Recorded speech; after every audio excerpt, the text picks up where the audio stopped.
tonight I'll be talking about one that we struggle with every day, probably every second, is temptation. And tonight I'm going to talk about fighting temptation. Before I start, can anyone give a definition about what temptation is, just in your own words? Just shout it out. You don't have to, it doesn't have to be perfect. Anybody? I would yes. Anybody else? Just come on. I know you're getting tired. I know school's almost over. The state of being tempted.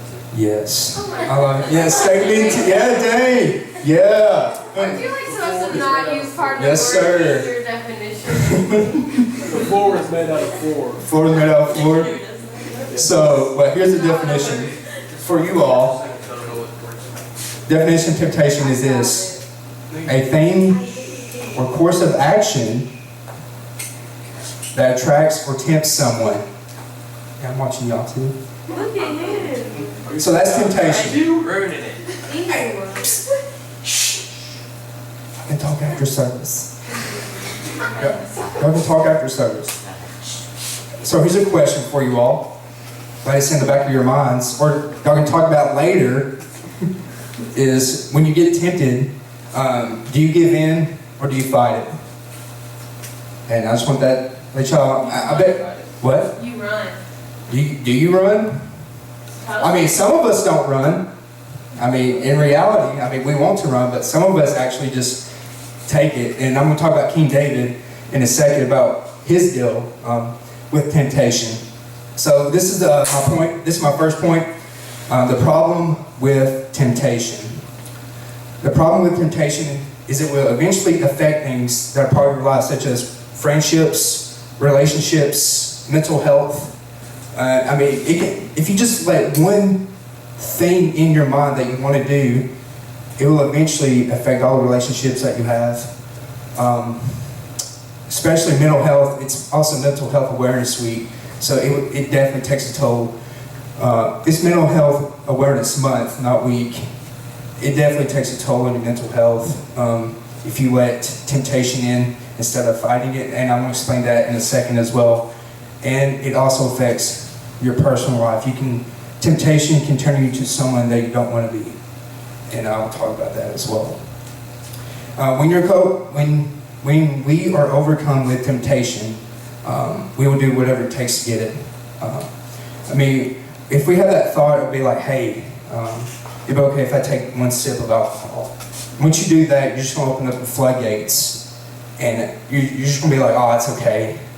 I mean, one sip is fine, but like I said, once you do that, you're not going to fight anymore. You're just going to feel like it's okay. And King David did that with temptation. I'm about to discuss this in 2 Samuel 11. Don't jump there yet, Sam. But he did that. He saw his eye on something, and he wanted to do whatever it takes to get it. And before I dive into that, James 4:7 says this: submit yourselves therefore to God, resist the devil, and he will flee from you. And most of us don't do that. I mean, we want to. We're like, oh yeah, God's on my side. But how many of us actually fight temptation when it comes across our mind? I mean, it's reality. I mean, we all sin. I mean, it happens. We do it probably every second, and you don't even realize it. For example, how many, on average, how many do you think, what's the average use of cell phone use, like in America? Just a day or like? No, just average. What's the average a day? Yeah, what's the average a day? Like, Times 5 hours. What? Times 5 hours. You said 5 hours? What's your, 8? Anybody else? Like 12. 12 hours a day? Whoa, what are you doing for 12 hours a day? That's No, like I feel like that's what we're doing. For you or just for? No, mine's 5. Yours is 5? Everybody 12. Everybody 12? Oh, here it is. The average, we're on our cell phones about 5.4 hours a day. Alright, So you was close. 8. That's 4 hours and 49 minutes. 4 hours and 49 minutes. So what are you doing during those 5.5 hours, 4.5 hours? Music. Music? Instagram? TikTok. That's a big We one. didn't even have I had to leave the downloads and make it. I mean, be honest, it's shocking, isn't it? I mean, Market price. you're just, once you just get on your phone, you're just tempted to go even further. I mean, exactly, am I right? I mean, for example, Instagram's a big one. Instagram's a big one. You're like, oh, let me like a few photos. 2 hours later, you're like, oh my, I went through the whole feed. I mean, it's crazy. Because we're tempted to see all that stuff. I mean, we just want to dive deeper. You see, for example, you see this boy, you're like, oh my God, I like him. And then you just, boom. Or girl. Or girl, yeah. But you know what I'm saying? It's just, you're tempted to see more. I mean, you want to see more. And this is where King David comes in. Because he shows us what to do, what it takes to give temptation. You just missed that. My phone, I was like, looking at my daily average. I was going to see it. Yeah. How close am I? It was like 3 hours, 30 minutes. I was So like, that's- oh no. And then it went out. Okay. So, Sam, if you can pull up 2 Samuel 11. We're about to dive into what King David did with temptation. Did you get it? Is it up there? Okay, here we go. Here we go. In the spring, at the time when King David goes off to war, David sent Joab out with the king's men and the whole Israelite army. They destroyed the Ammonites and besieged Rehoboth. Hey, I'm trying my best with these words here. Just skip them. Yeah. You don't know. Just No, hey, skip I gotta practice. Okay. But David remained in Jerusalem. One evening, David got up from his bed and walked around the roof of the palace. From the roof, he saw a woman bathing. The woman was very beautiful, and David sent someone to find out about her. The man said, "She is Bathsheba, the daughter of Elam, and the wife of Uriah the Hittite." Then David sent messengers to get her. She came to him, and he slept with her. And now she was purifying herself from her monthly cleanliness. So she was taking a bath during all this when David saw her. Then when she went back home, the woman conceived and sent word to David saying, "I am pregnant." So during this, David is just like, he's chilling on the rooftop of his palace because he's king now. Before that, we just know David has slain a big giant with a slingshot. So now he's king. He's king. And during this, he says, "Oh, I've seen an attractive woman here." He's like, I don't know if she's married or not. I want to be with her though. And he sends a messenger over. And she comes over. And she sleeps with him. They both sleep together. And the sad thing is that she is married. And it goes into further detail about what happens. But she is married. And David, being a man of God, lusted after her, was tempted to sleep with her, and he did. And before I dive into even further, he does face consequences with falling for temptation, because even though he's a man of God, he fell for it anyway. So here we go. So David sent this word to Joab, "Send me Uriah the Hittite," and Joab sent him to David. When Uriah came to him, David asked him, When Uriah came to him, David asked him how Joab was, how the soldiers were doing, and how the war was going. And during this period of time, Bathsheba's husband was in the army, and they were fighting during this time. Then David said to Uriah, "Go down to your house and wash your feet." So Uriah left the palace, and a gift from the king was sent after him. But Uriah slept at the entrance to the palace with all his master's servants, and did not go down to his house. David was told, "Uriah, do not go home." So he asked Uriah, "Haven't you just come home from a military campaign? Why didn't you go home?" Uriah said to David, "The ark of Israel and Judea are staying in tents, and my commander Joab and my Lord's men are camped in the open country. How could I go to my house to eat and drink and make love to my wife? As surely as you live, I will not do such a thing." Then David said to him, "Stay here one more day, and tomorrow I will send you back." So Uriah remained in Jerusalem that day and the next. At David's invitation, he ate and drank with him, and David made him drunk. But in the evening, Uriah went out to sleep on his mat among his master's servants. He did not go. In the morning, David wrote a letter to Joab and sent it with Uriah. In it, he wrote, "Put Uriah out in front where the fighting is fiercest.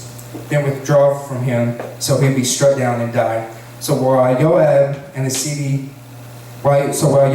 city under siege, he put Joab at a place where he knew the strongest defenders were. When the men of the city came out and fought against Joab, some of the men in David's army fell. Moreover, Joab the Hittite died. So during that, David just plotted Bathsheba's husband's murder. He was telling his generals and stuff, put him in the front where the fiercest battle will be, and just flee when he's overrun. And that's what they did, because David wanted him out of the picture. He wanted Bathsheba, all of him. So how many of us would do that with something? We'll just do whatever it takes to grab it. Yeah, I want to be with that guy. Even though he's in a relationship, I would do whatever it takes to ruin it where it can be mine. Or I want to be with that girl. I'll do whatever it takes to be with him. Or I would do whatever it takes to be that popular kid in the group. I would do whatever. I'll fall to peer pressure. How many of us done that? I'm sure to God I have. I did that when I was in college. I fell to a lot of stuff because I want to be part of that group. It was, to be honest with y'all, it was kind of like, I was being judged for being that guy that hardly did anything, so I fell to temptation. I fell to that. I was like, yeah, I'll take a sip of alcohol. I'll go out to party and all that stuff. And instead of fighting it and running, I just let it come in. And that's what David did. So let's go dive in even further. Joab sent David a full account of the battle. He instructed the messenger, when you have finished giving the king this account of the battle, the king's anger may flare up, and he may ask you, why did you get so close to the city to fight? Didn't you know they would shoot arrows from the wall? Who killed, I'm not going to say that name because it's hard. Yeah, something like that. Did a woman drop an upper millstone on him from the wall so he died in Thebez? Yeah, it's hard, yeah. Why did you get so close to the wall? If he asks you this, then say to him, moreover, your son Uriah the Hittite is dead. The messenger set out, and when he arrived, he told David everything about Joab had sent him to say. The messenger said to David, the men overpowered us and came out against us in the open. But we drove them back to the entrance of the city gate. Then the archers' arrows at your servants from the wall. Then the archers shot arrows at your servants from the wall, and some of the king's men died. Moreover, your servant Uriah the Hittite is dead. David told the messenger, say this to Joab, don't let this upset you. The sword devours one as well as another. Press the attack against the city and destroy it. Say this to encourage Joab. When Uriah's wife heard that her husband was dead, she mourned for him. After the time of mourning was over, David had brought her to his house, and she became his wife and bore him a son. But the thing David had done displeased the Lord. So during this account, he was getting different stories of how Bathsheba's husband died. And Bathsheba finally became David's wife, and they birthed a son. But during but the Lord was so mad at David that the baby didn't make it. He was punishing David for what he was doing because his actions were wrong. The Lord, I'll be honest with you, the Lord will punish us if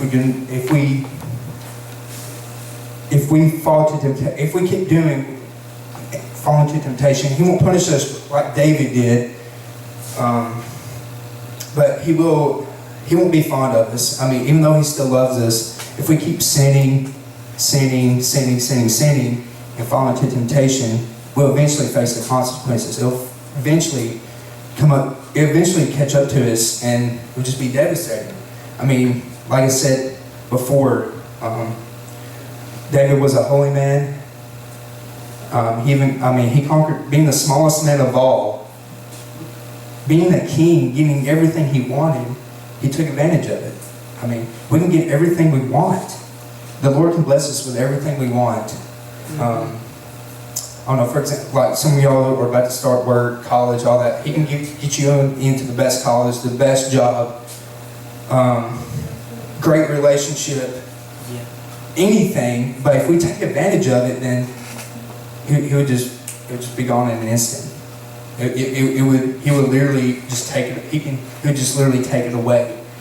if we take advantage of Him. We're constantly tested every day when it comes to temptation, and there are times we want to give in. I mean, how many of you are constantly tested each day? I mean, you can raise your hand. Hey, I am. I mean, being a Christian, being a Christian, you are constantly tested every day. I know it's hard. I mean, I know it is hard. I mean, being a Christian in this day and age is hard. I mean, I'll be honest with you all. Trying to be a lot to your friends, your family, and you all that are about to start college or in college, it's hard. It's hard trying to be an influence. It's hard being a follower of Christ. Even Jesus was tempted. Like in Sam's short sermon that he gave a few Sundays ago, Jesus was tempted. Even the holiest of holy was tempted. And we're about to go into that, about what Jesus done to conquer the devil and Satan. But Sam, if you can pull up Psalms 119, I just want to show how we can conquer, how we can fight against temptation, and how Jesus did that as well. So Sam, if you can go to Psalms 119, it should be 9 through 16. If y'all can just jump there over there with me.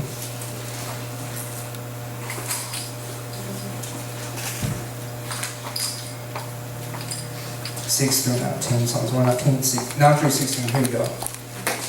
And it says this: how can a young person stay pure? By obeying your word, I have tried hard to find you. Don't let me wander from your commands. I have hidden your word in my heart, that I might not sin against you. I praise you, O Lord. Teach me your decrees. I have recited along all the regulations you have given us. I have rejoiced in your laws as much as in the riches. I will study your commandments and reflect on your ways.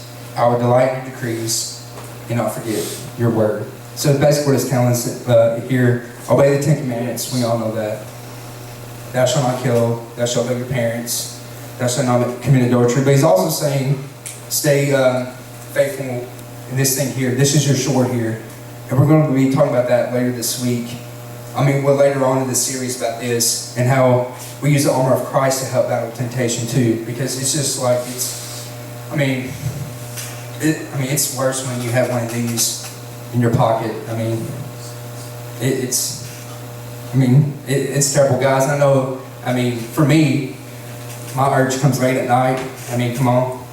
I know we all struggle. Just one more YouTube video.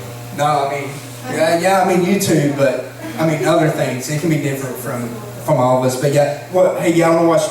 Even though you have school next day, let me watch one more YouTube video. And then it's oh my gosh, like 2 o'clock in the morning, 3 o'clock in the morning. Yeah, you're this is we should be more focused in the Bible. Yeah. But when you're overcome with temptation. I take sleeping pills. I'm using it up. Oh, you take sleeping pills? But we should use this. Use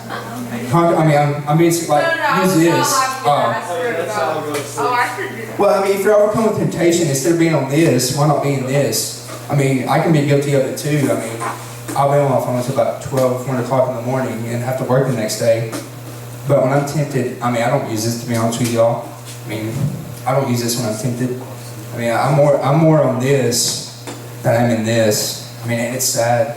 I want to be a youth pastor, so I need to be preparing myself for you all instead being in this instead of being in this. Yeah. And just use the word when you're tempted. I know we're like, no, I want to pick up the Bible. Download the Bible app on your phone. It's easy and simple. It's free. It can be free stuff. We love free stuff.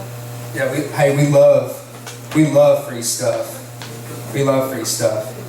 And so here we're going to talk about how Jesus defeated Satan himself. So Sam, if you go to Matthew 4, 1 through 11. This is one of the last verses that I have for you all. And thank you for tuning in and coming this evening. No, it's dude, I'm glad, I'm pumped. I'm pumped that you all came. Hoots. Good Yes. job. Woo! Woo! Oh, come on, guys. Oh, come on. Yeah. We love the Lord. We love the Lord. So here we go. Matthew 4, 1 through 11. Well, I'm going to have to flip. I told you, like, I had a lot of scriptures. I'm going to have to flip.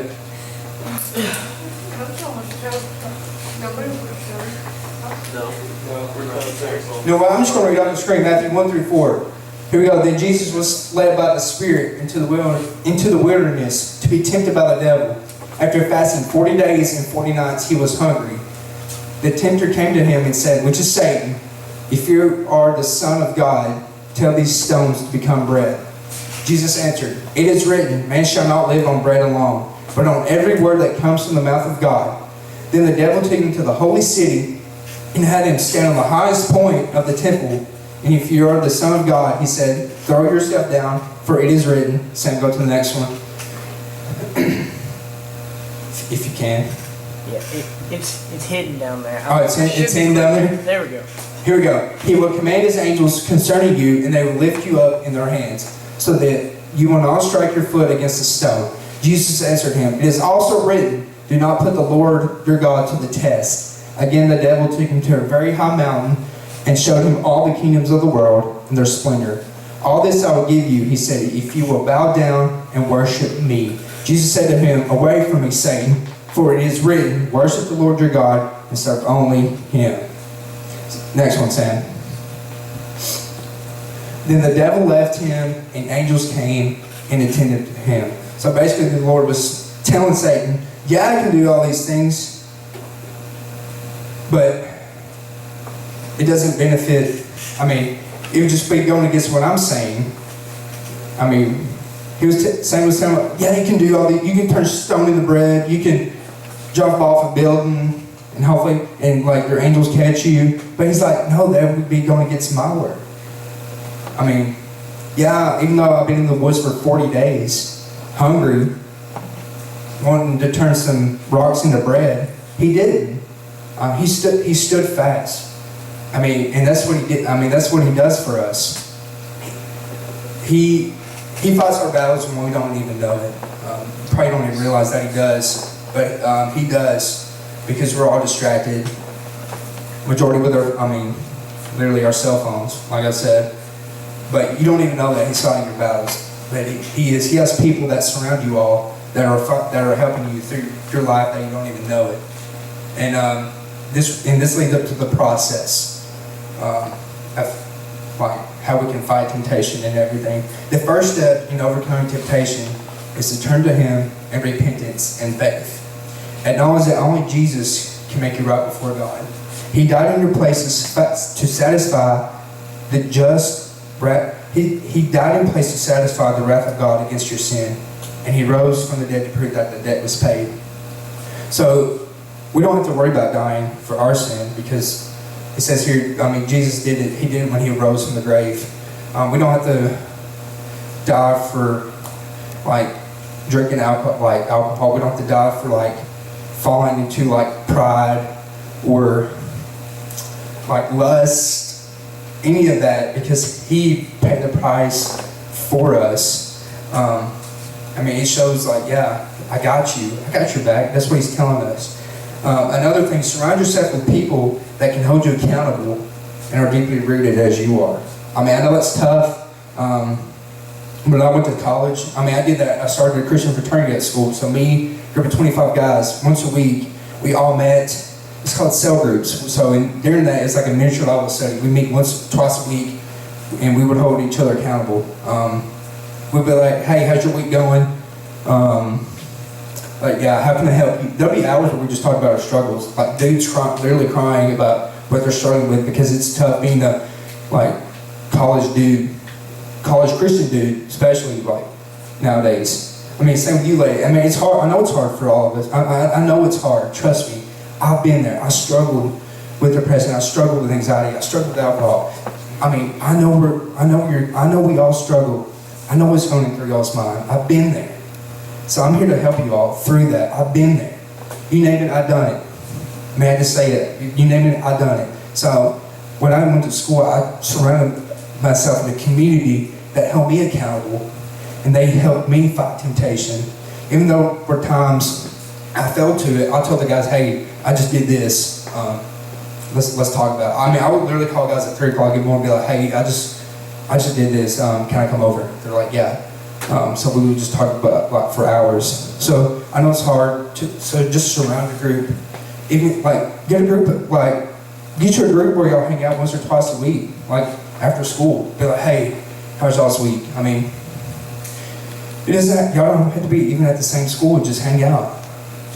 Fellowship. I mean, that goes a long way if you surround yourself with your community. I mean, Jesus had his 12, but he also had his 3. So find you that core group that you can trust everything with. Because if you narrow it down, it goes at 3. So here's another thing. Lastly, stand your ground when it comes to temptation.